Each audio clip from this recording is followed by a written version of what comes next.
ข้าวเป็นหยังคือบ่ได้กินข้าวกินฮอดบะวงลายเพิ่นว่าฮะกินข้าวบ่แซ่บ กินข้าวบ่แซ่บบ่อาจสิป้อนให้ถ้ากินข้าวบ่ได้ก็กินอายแทนก็ได้เด้อ เฮ้ย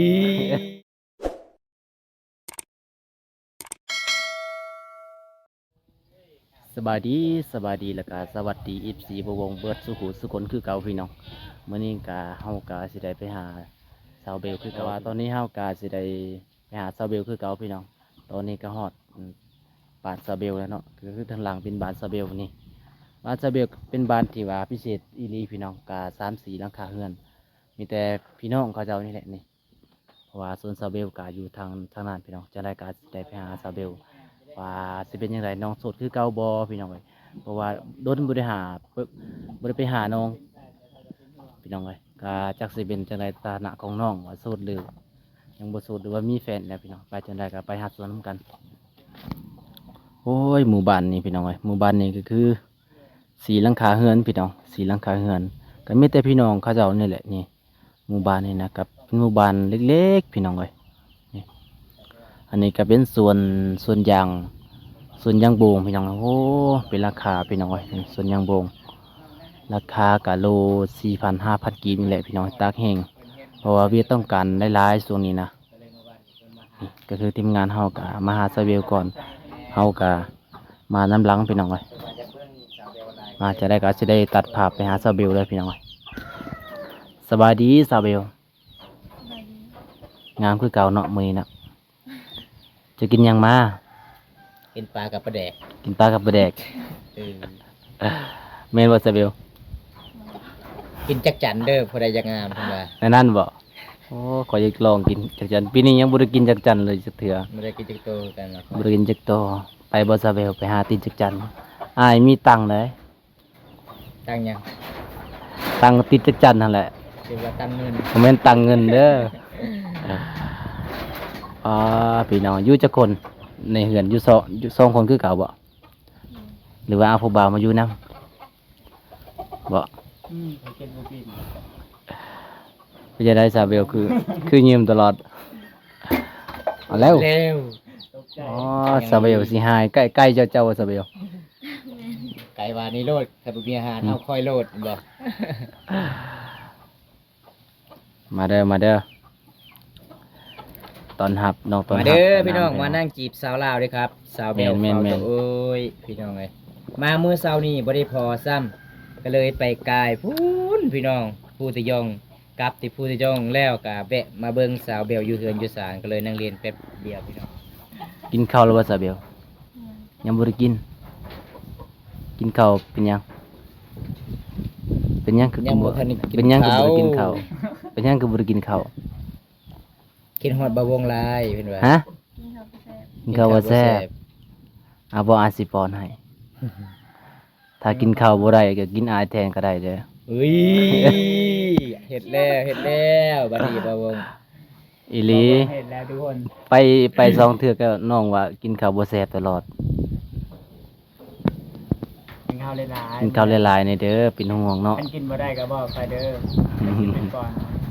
บ่ซะเบลน้องบ่กินข้าวบ่แม่นผู้บ่าวทิมบ่ เอามาเรียนมา บ่ สาวเบล แม่นบ่ว่าบ่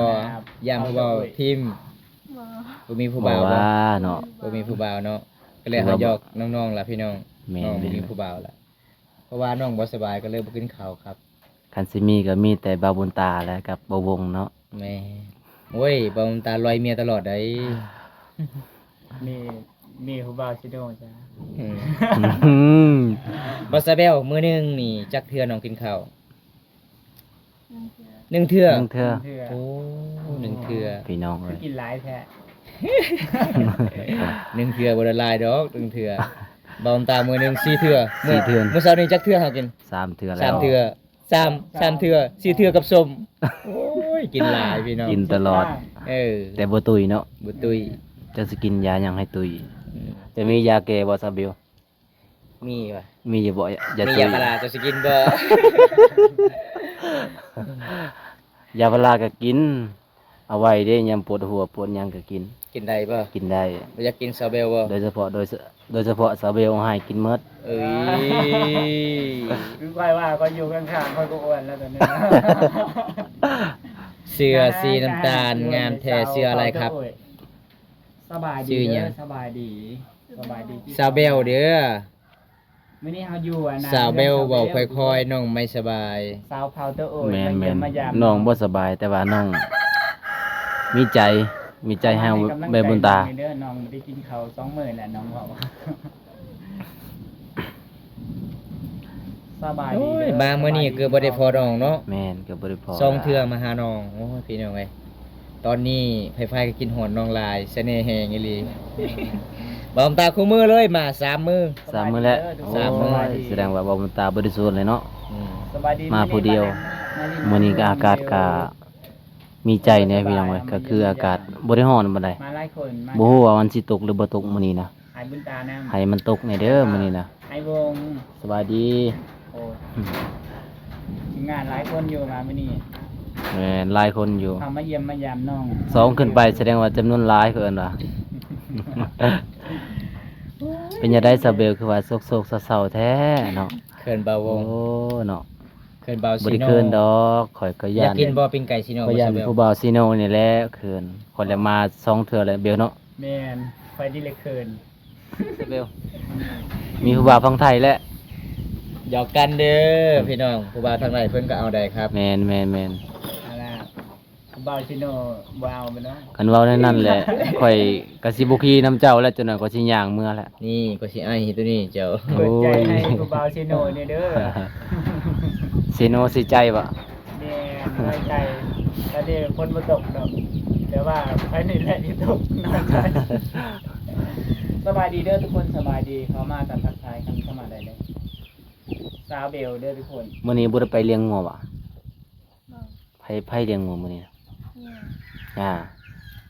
ผู้อยู่มื้อนั้นน่ะอยู่นี่น่ะ บ่าวผู้ไทยโดนแล้วบ่ได้ไปหาน้องบ่ เป็นหยังล่ะคือบ่ได้ไปหาน้อง ก็เลยพาไปดูอันนั้น โอ้ มา ยันลาพาเวียกบ่ นะฮะเจ้าอันนั้น เน้นเจ้าบริฮักลาวบ่ เอาแต่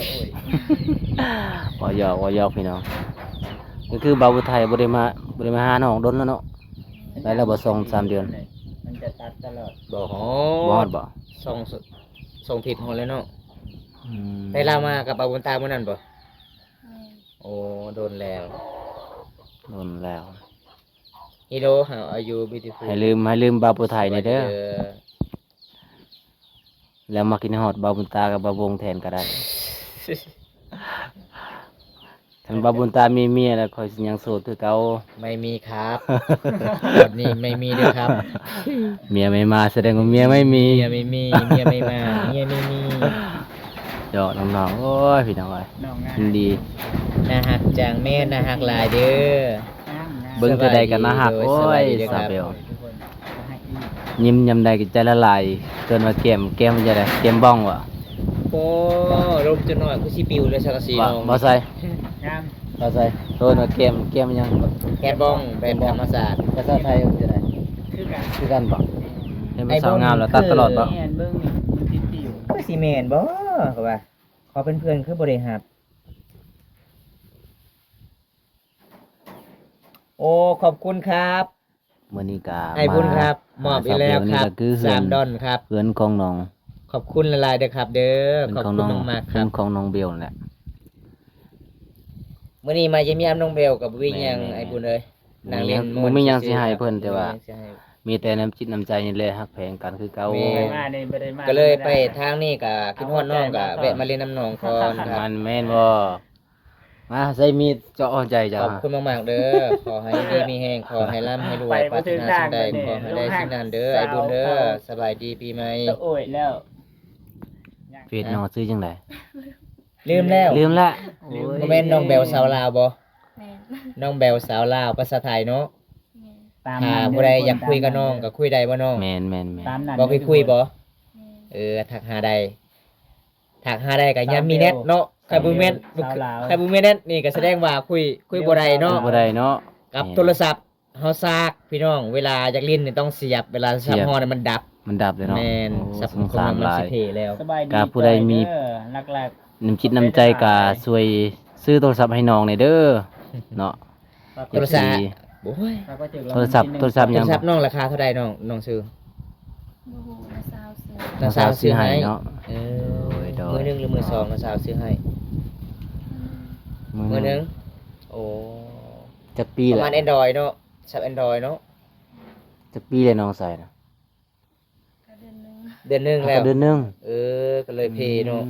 เขาคือเพไว้แท้ เพไว้แท้ โทรศัพท์ราคาบ่แพงเนาะน้องเนาะ ตก เฮ็ดตก เฮ็ดตก บ่เคยใจข่อยเลยบ่เคยเพเลย เฮ้ เฮ้ ย ยเฮ็ดตก งาม เฮ็ดตกใ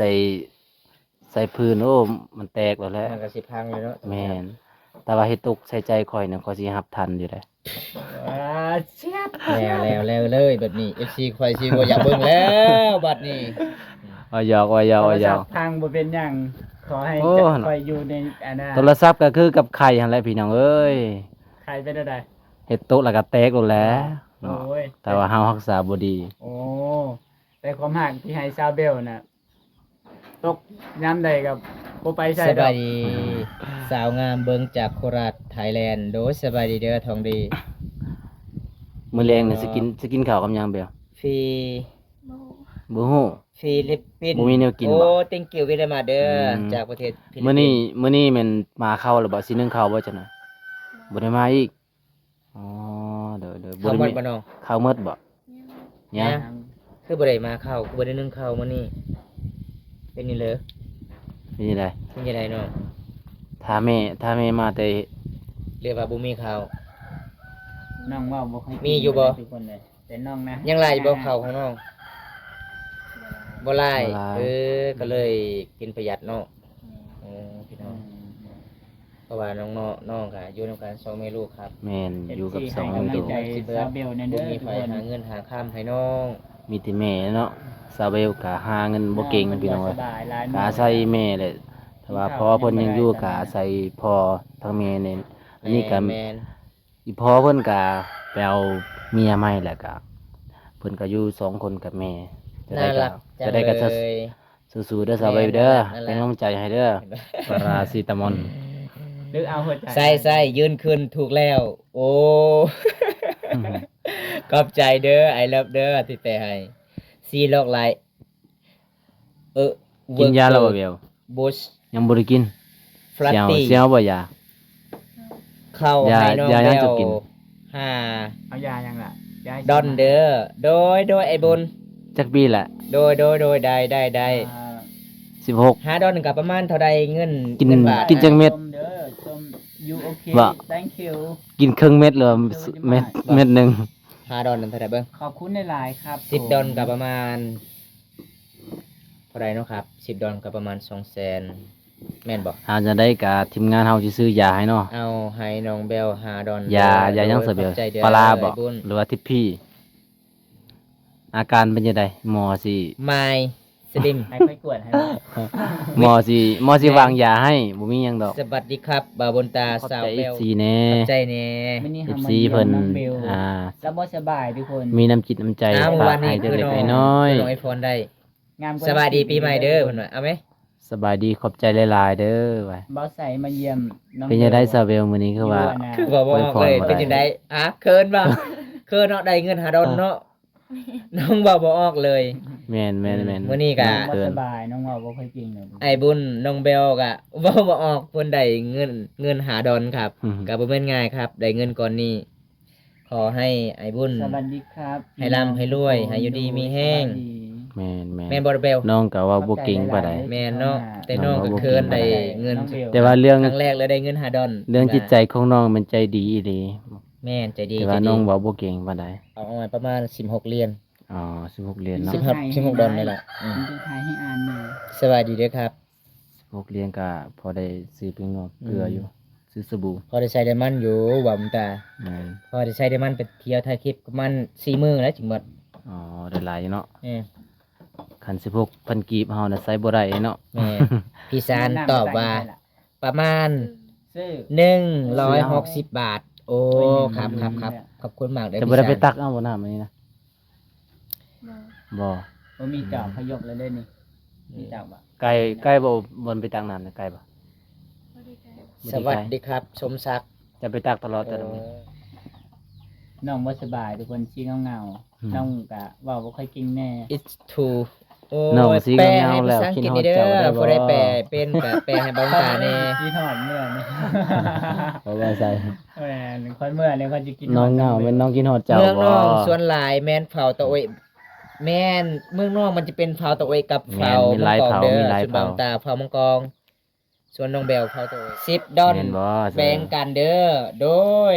โอ้ยเราสิให้เฮา3คน10ดอนแบ่งกัน แม่นบ่ อืม ขอบใจหลายๆเด้อขอบใจหลายๆเด้อพี่บุญ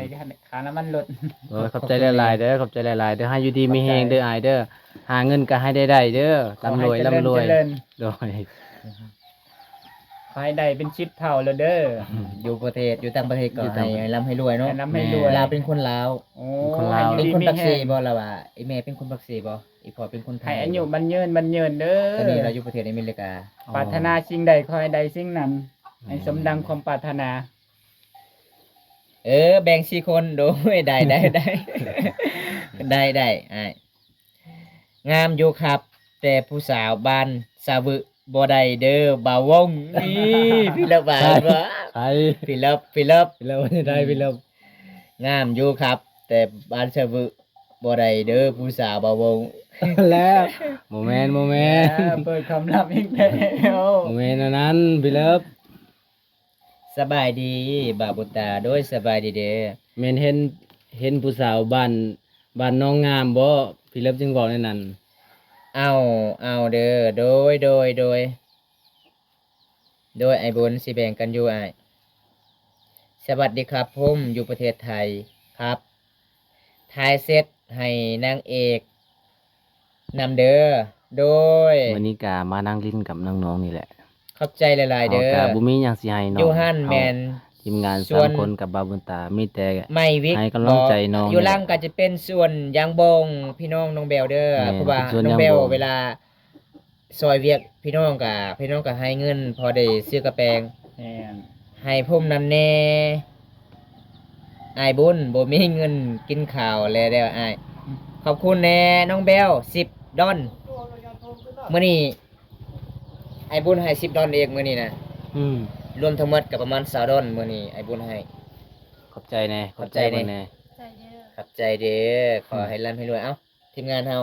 ไปฟอนต่อ ขอบคุณหลายๆแล้วก็ขอให้อยู่ดีมีแหงเด้อขอให้ร่ำให้รวยปรารถนาสิ่งใดขอให้ได้สิ่งนั้นเนาะถือว่าขอบคุณหลายๆที่ให้กำลังใจ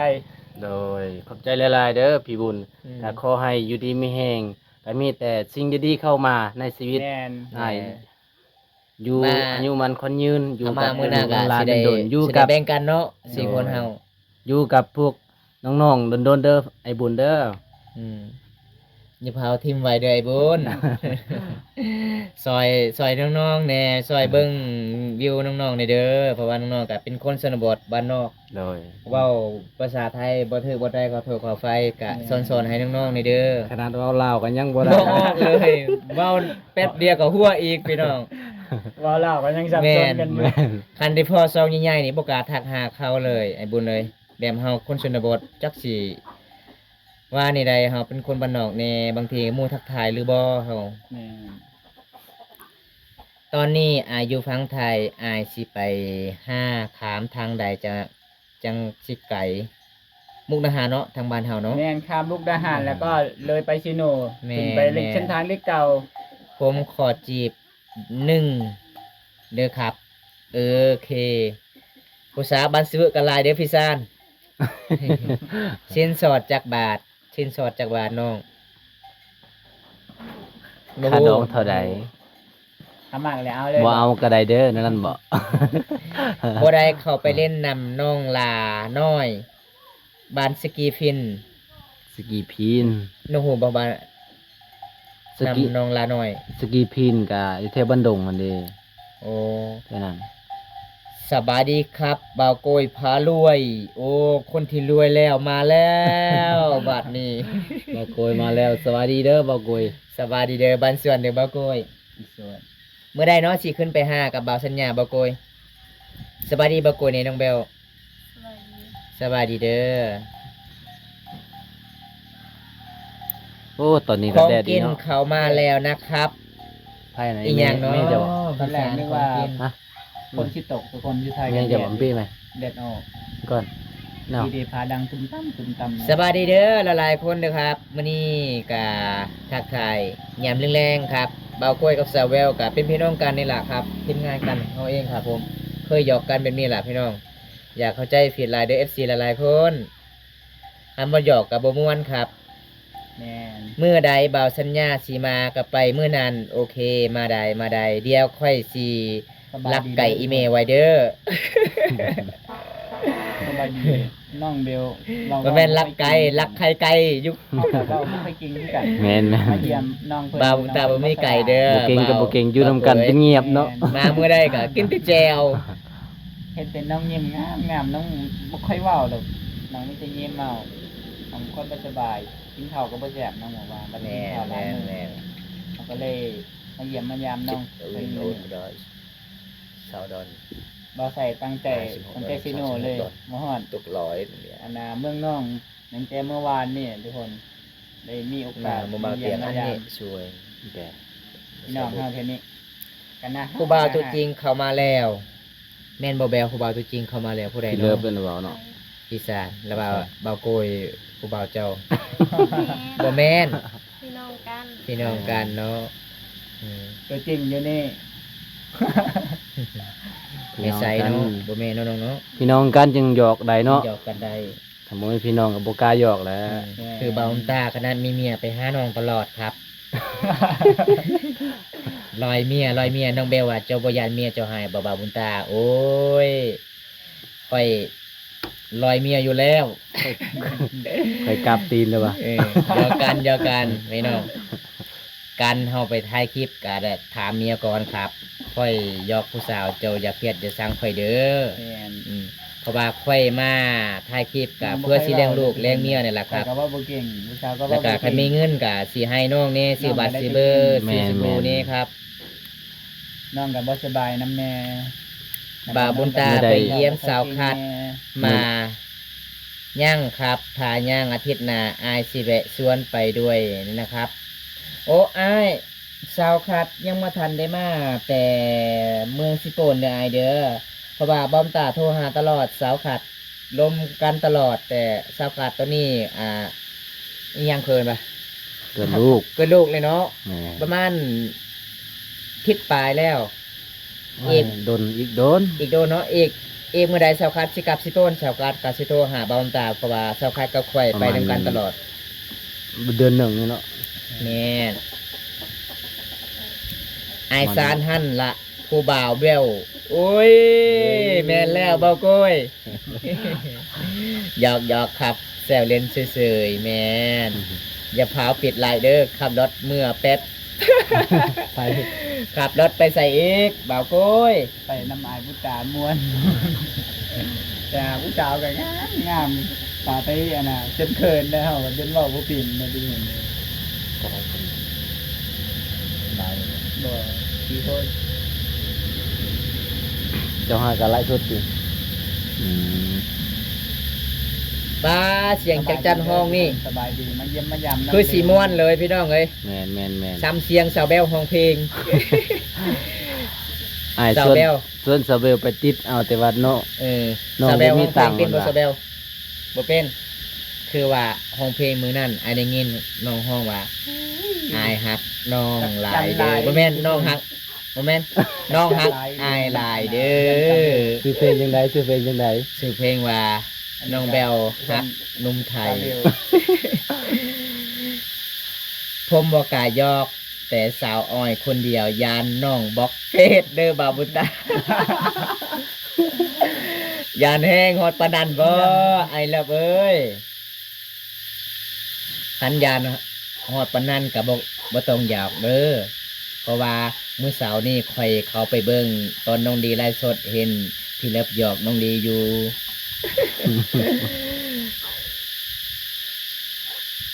หยอกกันไอ้เล็บหยอกไปโลดบ่เป็นหยังดอก เดี๋ยวบนตาสิเขียให้ดอก เพราะจักจันลายเท่านี้เนาะ หลายอีหลีจริงจังจังหลายหลาย เราจะมาหาเบาตาอีกแล้ว จักจันใหม่ๆนี่แล้วมันแสบ มาได้ไอ้สัน เจ้าก็ มาเยี่ยม กินแล้วบ่จักจัน องเบล บ่ได้กินเลย บ่สบายทุกคนเนี่ย อืม อากาศเราก็เป็น มันห้องเท่านี้นี่เจ้าเลี้ยงเอาบ่ ค่อยกินที่กันกับ บ่ใช่เบล น้องเราบ่มีตังค์บ่